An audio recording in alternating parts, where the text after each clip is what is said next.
Hello, I'm in a 2014 Hyundai Santa Fe, and today I'm going to show you how you could change your display language between English, Spanish, French, or Korean. So first, to start the vehicle, and then on the start screen it may even have a button for your language, so you could get to it that way.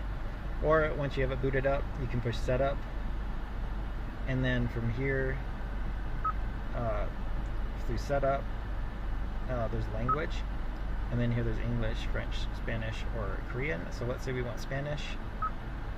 We can select that and hit done. So then it should auto update everything to Spanish after just a few moments.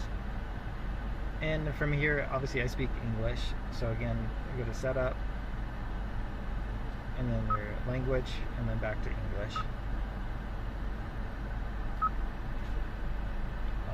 And then again, just a few moments and you're all set. But I hope this was helpful, and hope you have a wonderful day.